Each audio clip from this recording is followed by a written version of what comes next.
천연기념물인 황새는 높은 나무 위에 둥지를 만들고 알을 낳습니다.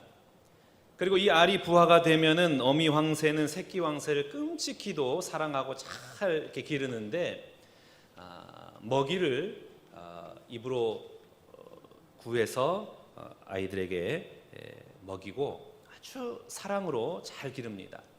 그리고 비가 올 때면은 황새는 날개를 펴가지고 그 새끼들이 비를 맞지 않도록 보호를 해줍니다. 이렇게 해서 잘 기르는데 이 새끼들이 다 자라고 나면 그때부터는 아주 잔인해진다 그러죠. 3일 동안 먹이를 주지 않는답니다. 3일 동안 먹이를 주지 않으니까 삐쩍 마르는 거죠. 홀쭉해지는 겁니다.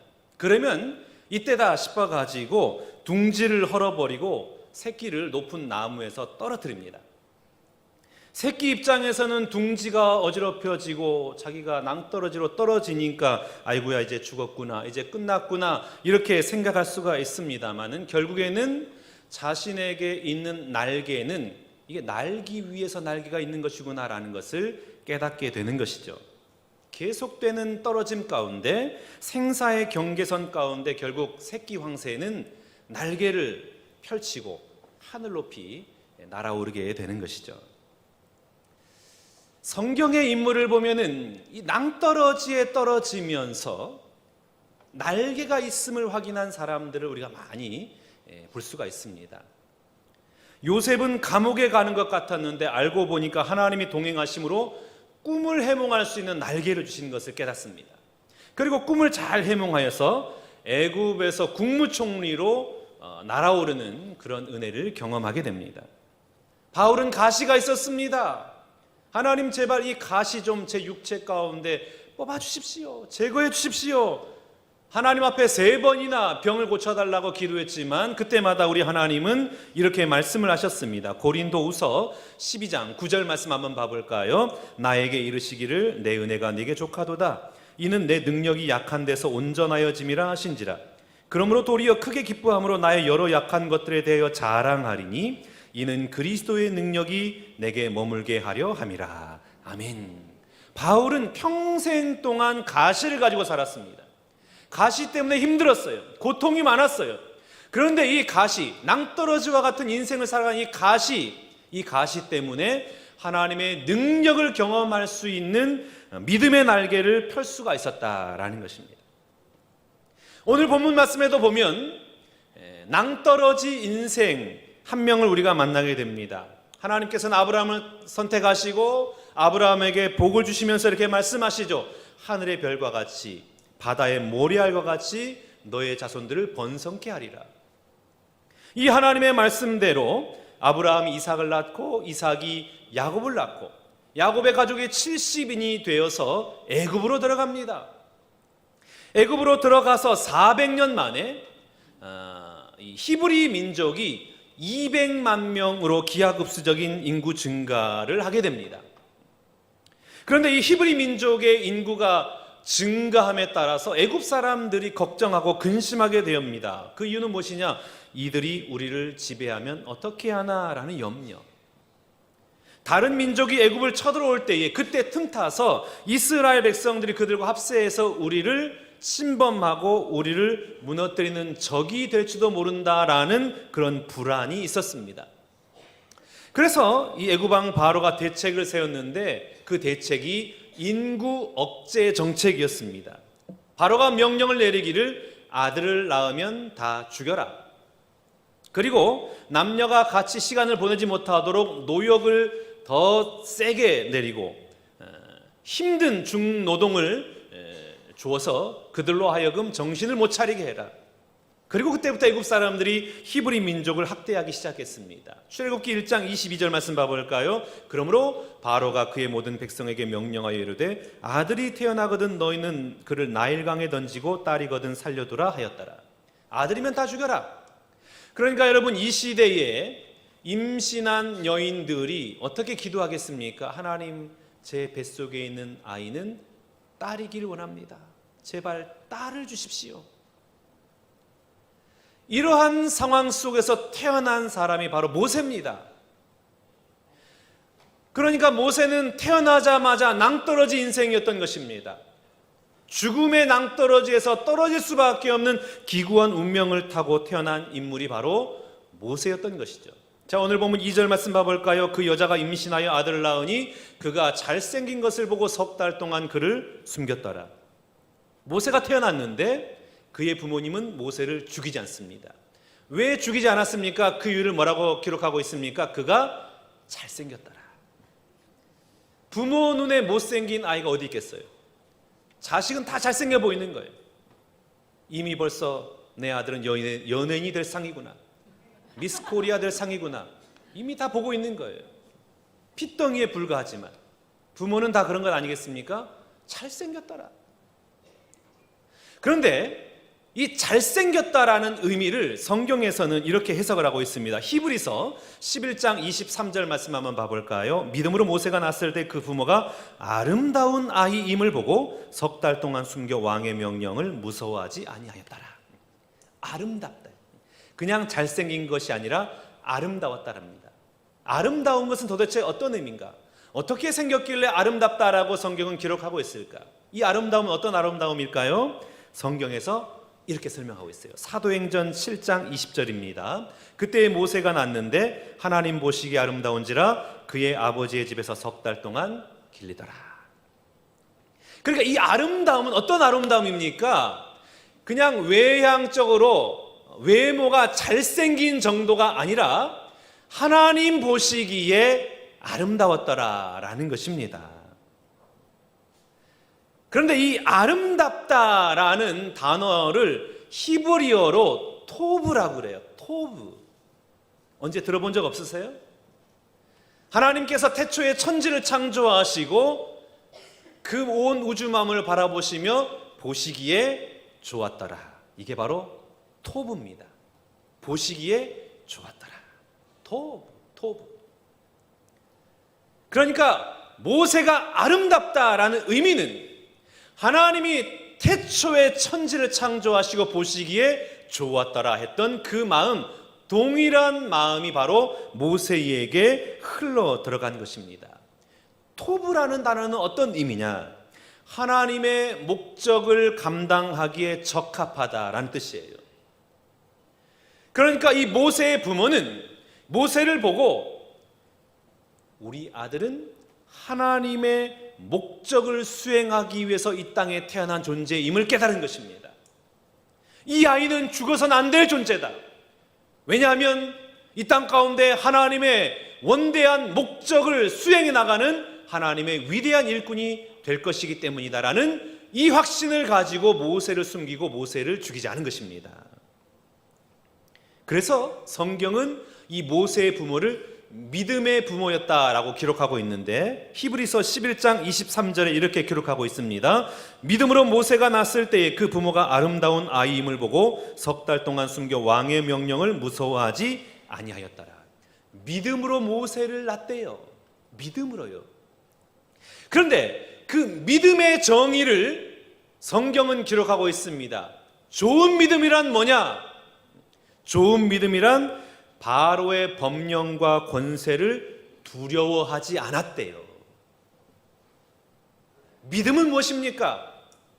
예배를 빠지지 않고 나오고 봉사하고 열심히 헌금하고 이런 차원이 아니라 믿음이라는 것은, 좋은 믿음이란 나를 향한 하나님의 섭리와 뜻을 알고 그 하나님의 인도하심을 신뢰하는 거예요. 그리고 결코 세상 앞에서 위축되거나 두려워하지 않는 마음, 이게 바로 믿음입니다. 그 믿음을 오늘 본문을 통해서 우리에게 말씀해 주고 있는 것입니다. 사랑하는 여러분, 오늘 우리가 비록 낭떠러지 앞에 서 있을지라도, 아니 낭떠러지에서 떨어지고 있는 순간이라 할지라도 나를 향한 하나님의 섭리와 계획을 내가 믿을 수만 있다면 두려워하지 않을 수 있게 되는 것입니다. 두려워하지 않을 뿐만 아니라 오히려 담대하게 이 땅을 걸어갈 수가 있는 것입니다. 한동대 총장, 초대 총장이었던 김영길 박사님과 그의 사모님 김영애 사모님은 참 시련이 많은 분들이었습니다. 하나님의 대학이라는 정체성을 가지고 한동대를 시작했는데 너무나 많은 시련을 겪은 거예요. 40여 차례 고소고발, 총장과 부총장이 구속되는 그런 시련이 있었습니다. 총장이 학교 재정 문제로 구속이 되었을 때에 이 김영애 사모님이 느끼는 것은 내가 지금 낭떠러지에 떨어지는 느낌이다. 다 포기해버리고 모든 것을 다 던져버리고 싶은 심정이 바로 이 사모님의 마음이었습니다. 너무나 비참하고 너무나 두려운 거예요. 미래가 보이지 않아요. 이렇게 절망하고 있을 때에 한동대 한 교수님의 아내분이, 사모님이 하나님의 말씀을 전해줘요. 사모님, 힘내십시오. 하나님께서 우리에게 이렇게 말씀하십니다. 그 말씀이 이사야 51장 12절 말씀입니다. 이르시되 너희를 위로하는 자는 나 곧 나이니라. 너는 어떠한 자에게 죽을 사람을 두려워하며 풀같이 될 사람의 아들을 두려워하느냐. 왜 두려워하느냐? 왜 사람을 두려워하느냐? 네가 정말 두려워할 분이 누구냐? 여호와 하나님이 아니시냐? 이 말씀을 붙들고 이 사모님이 정신이 번쩍 들었다는 거예요. 그리고 정신을 차리고 다시금 믿음으로 기도하며 하나님 앞에 엎드리겠다라는 것입니다. 그리고 이 사모님이 이렇게 고백을 합니다. 한치 앞도 예측할 수 없는 길이었다. 하지만 그 길은 가장 안전한 길이었다. 나는 길목길목마다 동행해 주시는 하나님의 손길을 수없이 지켜보았다. 그분의 손에 이끌려 길을 떠난 사람은 우리 총장님이겠죠? 그 길이 아무리 캄캄하다 할지라도 가장 안전한 길이라고 감히 외칠 수 있는 간 큰 사람이 되어갔다. 단 한순간도 우리에게서 시선을 떼지 않으시는 하나님을 경험하면서 나는 탄성을 질렀다. 와, 하나님 굉장하시네. 정말 살아계시네. 한동대와 남편을 향한 주님의 생각은 평안이고 미래와 희망을 주려는 것이었다. 위대한 믿음의 고백을 한 것입니다. 여러분, 낭떠러지에서 떨어지고 있다고 느껴질 때에 두려워하지 마시고 나를 향한 하나님의 선한 섭리와 그 뜻을 믿는 여러분 될 수 있길 바랍니다. 나를 향한 하나님 뜻은 무엇이냐? 재앙이 아니라 평안이요 우리 미래에 희망을 주려는 것입니다. 그러면 여러분, 믿음의 눈을 들어 하나님 바라볼 수 있기를 축복합니다. 믿음의 사람이 될 수 있기를 축복합니다. 그러면 나의 이성과 나의 경험과 이 세상의 모든 법칙을 초월하여 역사하시는 그 놀라운 하나님의 은혜가 여러분의 모든 삶의 현장마다 임하여 주실 줄로 믿습니다.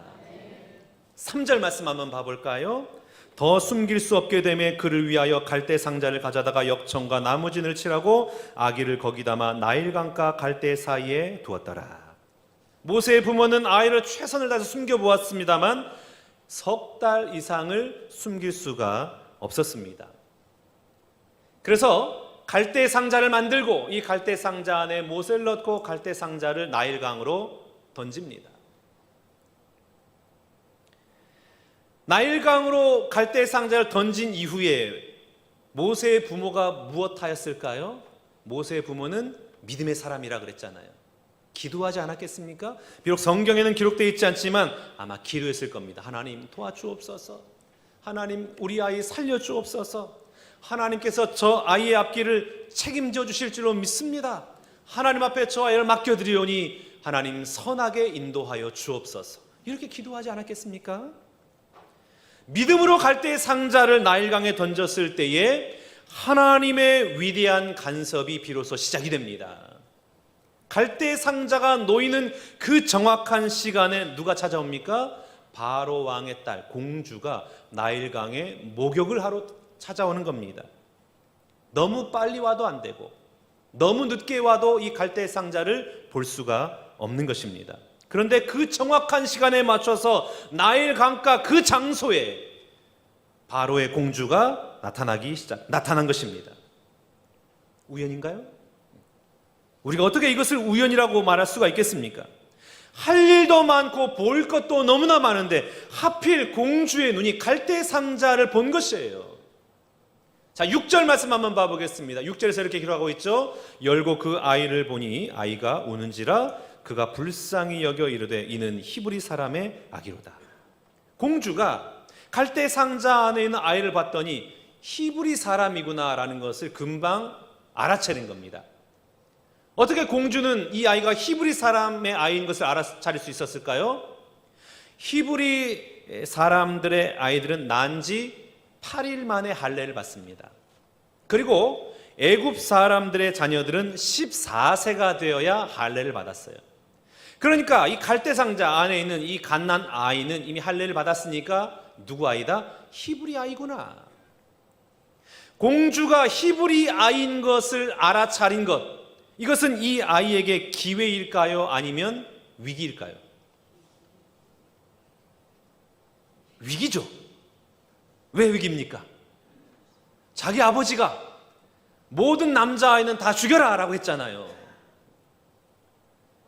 그러니까 이 아이를 보고 히브리 아이구나, 이 아이는 죽어 마땅한 존재구나, 던져라.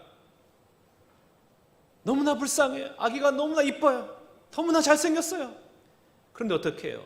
아버지의 명을 거스를 수 없으니 이 아이는 던져라, 이렇게 말할 수 있지 않겠습니까?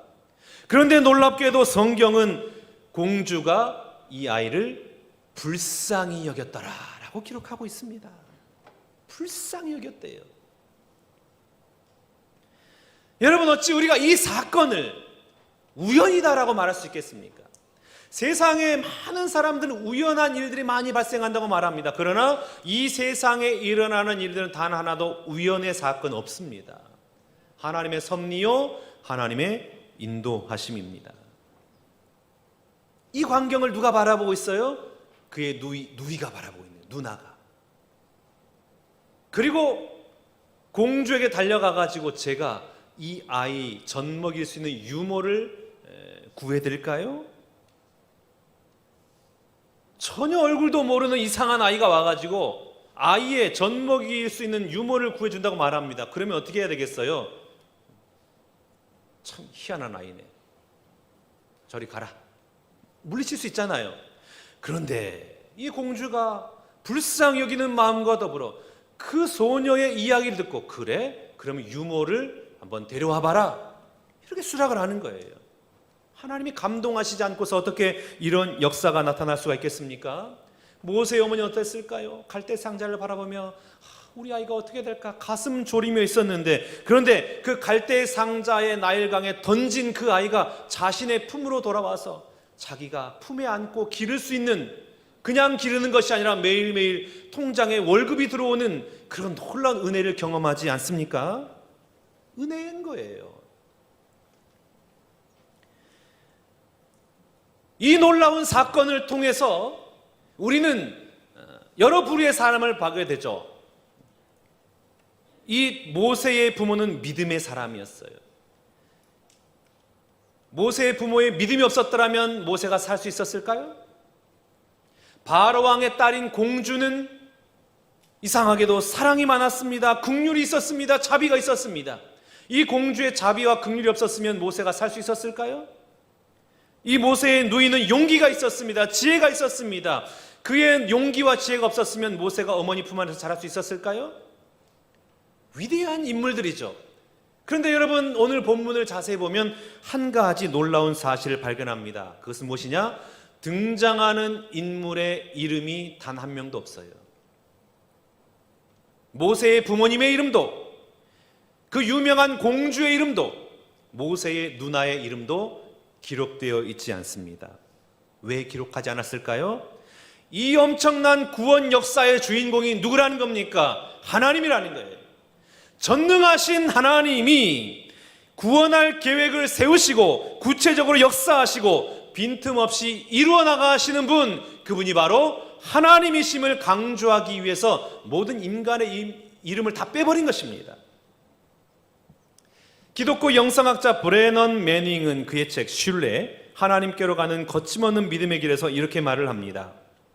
우리 인생 여정의 가장 가슴 아픈 시간에 하나님은 침묵하시는 것 같지만 돌아보면 그것은 베일에 가려진 자상하신 하나님의 임재의 시간입니다. 하나님이 계시지 않는 것 같은 낭떠러지의 인생, 그 순간에서도 우리 하나님은 섭리하시고 하나님의 구원의 역사를 이루어 나가고 계신다라는 것입니다. 이 놀라운 하나님의 은혜를 다윗은 이렇게 고백을 합니다. 시편 139편 9절과 10절 말씀, 우리 한 목소리로 하나님의 말씀 봉독하겠습니다. 내가 새벽 날개를 치며 바다 끝에 가서 거주할지라도 거기서도 주의 손이 나를 인도하시며 주의 오른손이 나를 붙드시리이다. 아멘. 여러분, 우리 하나님은 우리가 낭떠러지 앞에 서 있는 순간에도, 낭떠러지에서 떨어지는 순간에서도, 저 멀리 바다 끝에서 살아가는 순간에서도 언제나 함께 하시고 은혜의 손으로 붙들어 주시는 하나님이심을 믿습니다. 그러므로 여러분, 오늘 우리가 해야 할 일이 있어요. 그것은 무엇이냐? 우리 인생의 갈대 상자를 하나님 앞에 던지는 것입니다. 여러분의 갈대 상자를 하나님은 지켜보고 계세요.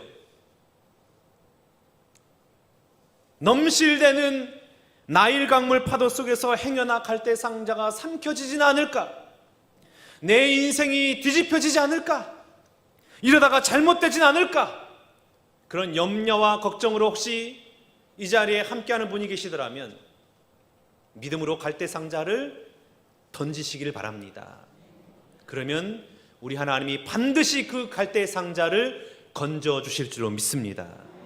오늘 우리가 기도의 갈대 상자를 만들면, 믿음의 갈대 상자를 만들면 하나님이 구체적으로 간섭하시고 역사하시고 하나님이 계획하신 아름다운 목적지로 안전하게 도착하게 인도하실 줄로 믿습니다. 망하지 않아요. 침몰되지 않아요. 반드시 아름다운 종착점에 도착하도록 우리 하나님께서 인도하여 주실 줄로 믿습니다. 그러므로 잠언 16장 3절 말씀 봐볼까요? 너의 행사를 여호와께 맡기라. 그리하면 내가 경영하는 것이 이루어지리라. 아멘. 맡기는 거예요. 누구에게 맡길 수 있습니까? 내가 신뢰할 만한 대상에게 맡기는 거예요. 내가 믿을 수 있는 대상에게 맡기는 겁니다. 내가 믿지 않고 신뢰하지 못하면 못 맡기는 거예요. 오늘 우리가 믿음으로 우리의 인생의 갈대 상자를 던지면 우리 하나님은 은혜로 그 갈대 상자를 건져주실 줄로 믿습니다. 하나님은 우리에게 가장 좋은 것을 가장 좋은 때에 가장 좋은 방법으로 주실 줄로 믿습니다. 그럼 여러분, 가장 좋은 때까지 인내하며 기다리는 거예요. 이게 믿음이에요. 하나님의 섭리를 믿는 믿음으로 가장 좋은 때까지 기다리는 것입니다. 그래서 사도 바울이 이렇게 고백을 하고 권면을 합니다. 로마서 8장 28절 말씀, 우리 한 목소리로 같이 봉독합니다. 우리가 알거니와 하나님을 사랑하는 자 곧 그의 뜻대로 부르심을 입은 자들에게는 모든 것이 합력하여 선을 이루느니라. 아멘. 사랑하는 신광의 성도 여러분, 하나님의 섭리를 믿으시기 바랍니다. 낭떠러지에서도 반드시 건져주시는 그 하나님의 은혜와 자비가 풍성하신 놀라운 사랑을 경험하는 여러분 될 수 있기를 축복합니다. 이 한 주간 내 인생을 온전히 주님께 맡겨드리고 내 인생의 갈대 상자를 건져주시고 신실하게 인도하시는, 우리의 갈대 상자를 운행하시고 건져주시고 놀라운 하나님의 은혜를 베풀어 주시는 그 신실하신 하나님의 은혜를 경험하며 찬송과 기쁨과 감사함으로 이 한 주간도 승리하는 여러분 모두가 다 되시기를 주님의 이름으로 축원합니다.